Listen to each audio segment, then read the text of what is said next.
Hi, welcome back to my channel. I'm Denisha from Planning with Precision, where my goal is to inspire teachers to teach with passion and purpose.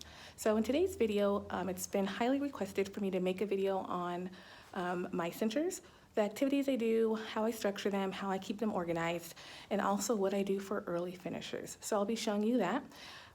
Also, don't forget to subscribe. Also press that notifications button, that way you know when I upload.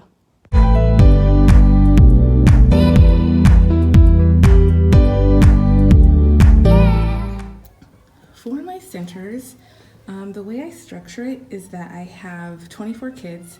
I have 6 groups. So I have 4 kids in each group, and we do rotations. So my rotations are about 20 to 25 minutes each. That includes like cleaning up and getting ready to go to the next center. What I do is every student has a number, 1, 2, 3, or 4. I write that number here on the board, and I circle it. So every student has a number, either 1, 2, 3, or 4. I have it written up on the board and I circle it. So for today, number 4s, those are the students that are in charge of the red baskets. So they make sure that it's clean, they make sure that all the kids have their materials, and they are the ones that travel with the basket from center to center. So they're in charge of it and they take turns. So everything the students need are in the red baskets, and it makes it super easy, super organized for me, for the kids, and even if I have to have a sub, they don't have to pass anything out. They don't have to look for anything. Everything is in the red baskets. So for math, I have some math activities. I have booklets. I have journals. For the sake of privacy, I'm not going to show everything, but for the journals, for example, that's for their writing center. They have another booklet that helps them with writing. They have a phonics booklet and activities. Math, when they're done, they're allowed to do math games. There's reading, and whatever it is I want them to work on for that day or for that week, it goes in these baskets. That includes science, social studies, all of that. I also have a technology center where I do use iPads. So that's usually at the back table here with headphones. And then I also have some more in this bucket here that they're allowed to use as well. So those are for my centers, and it works really well. And again, they rotate from center to center. About 20 to 25 minutes. So now what I want to do is take you around and show you what I do for early finishers. I got a lot of questions on that on Instagram, Twitter, email, of you guys wanting to know what I do for early finishers. That is really, really important because you want to keep the kids on task at all times. So what I do is after I check their work, they have to have their work checked by me. I have to put a star on it. I have to make sure that they have done it, that they did not rush through it. And after I do that, on all their assignments, then they're allowed to do their other activities. So at each table I have something that they can do. I usually try and put it in like a blue tray. So I have a lot of these trays you can get at the Dollar Tree, 99-cent store, and I usually try and put it in a tray. So for this one has number cubes, they're allowed to build something. A lot of times I do have like some sort of project I want them to work on. So for example, I might want them to build a habitat because we're talking about habitats. So I have these mats here that say build a penguin habitat, and I have the instructions at the bottom, and then I have a picture that they can use to build their habitat. So for example, penguin, right here, I have the coral reef, I have a rainforest, I have a build a bear habitat, all different types of habitats that go with the map that they can build with the blocks. And you don't have to use blocks. You can use anything for them to build with. So that's one activity that I have them do. Usually takes them a while because I put out several habitats. They can take turns. They can do more than one. I also have maps. The kids love using maps.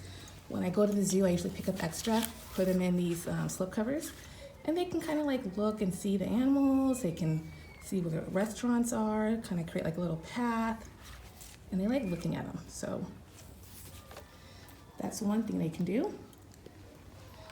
I also have some more STEM activities here, and I made it very simple. I have a folder with some buildings. Again, I put them on slip covers. I give them all kind of materials. Sometimes it's Play-Doh, it might be clay, number cubes, shapes, and I also put rulers so that I'm teaching them how to measure. And they can build something based on the buildings and towers. So that's one activity they like to do. And again, that takes them a while because there's several different manipulatives that they can use, and they love that. They can also use Legos. I put those out too. Another thing, sorry, that's our bell. Sometimes I like to also put out puzzles. They love puzzles. And I have a lot of different puzzles, and I usually rotate them out every couple weeks or so. And I pick them up at either the Dollar Tree or the 99-cent store. Sometimes the Target dollar section will have them. So they're really easy to get. So those are really a hit. And then they also like doing these shape animals. So I have a whole bunch of shapes. I put them in plastic baggies, and then they have to match them with the shape on the board here, and it makes a different animal. So I have tons of these. So these are also other activities they can do when they are done with their assignments at their centers. And this activity is one of my favorites. I have a bucket, and it's labeled caring cards. And what I do is I put different materials in there, like markers and crayons. I have scissors, glue, and some construction paper. Sometimes I put different kinds of paper, usually different colors. And the kids are allowed to make cards for someone. It can be for another student, either in the class, another class, maybe a family member or friend, anybody they want. They can make a caring card, and it teaches them empathy, to be caring, to be kind. I also have an example in there so they can see what it is they're supposed to do. So get well soon if someone's sick. I hope you feel better, a picture and then from in their name. And these are really fun to do, and they like doing them. At the end, when they're all done, I usually go ahead and pass them out to the person that they wanted to give it to. If it's someone they want to take it home to, they can do that as well. So that's another activity they can do, and it's really easy to set up, and easy to organize. At the math center, when they're done with all their assignments, they're allowed to get a game. And I have another basket with dry erase markers, erasers, and things like that they're gonna need. Maybe number cubes and dice and all that, spinners. And so I made these myself, and I laminated them. And so here are the game cards. Then there's a recording sheet that goes with it. This one is like roll on and count. I have some that have to do with addition and subtraction. And then I also have some that even go up to when they do three numbers to add. They love doing these. So, and they're really easy, again, easy to organize and easy upkeep. So that's at the math center.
Really quickly, I wanted to tell you about how I structure my phonics table and my writing table.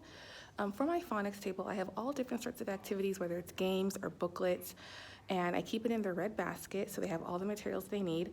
But I base that off of their iReady scores. So we use iReady at our school, and they usually take the assessments on the iPads or in the computer lab. We also do a little bit of early literacy, and I also do my own assessments. So based on those, I look at that data, and then I go ahead and create activities for phonics based on that data. So that's how I do the centers. It's very intentional. And for writing, it's the same thing. I base everything off of what the kids need, what they need help with.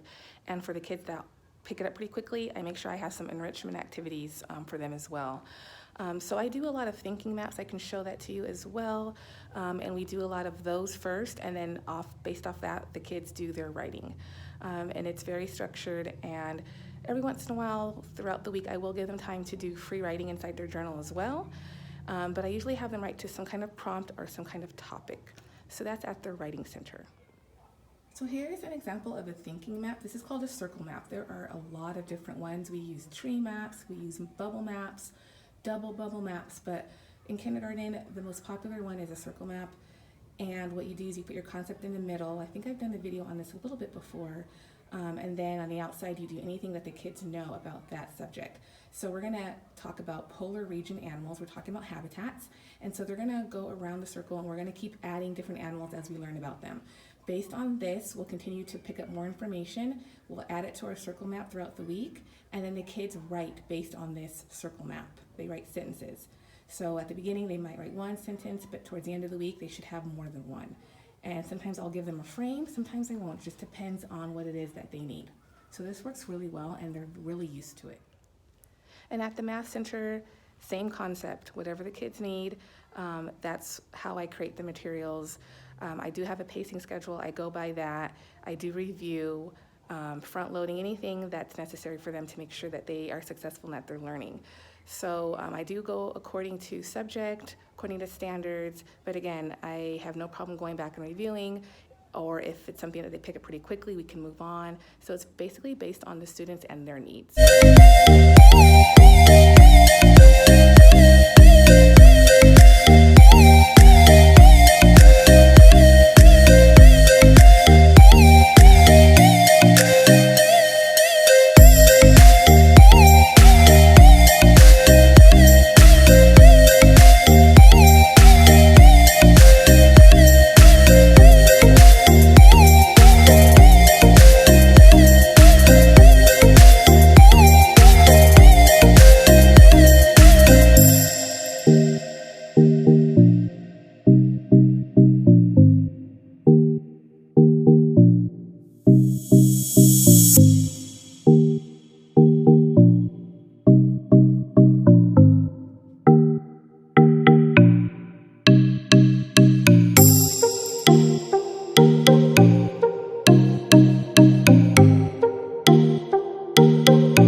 So I really hope you enjoyed this video. I hope it was helpful. If you have any questions or comments, feel free to leave them below in the video. Don't forget to subscribe, and until next time, take care.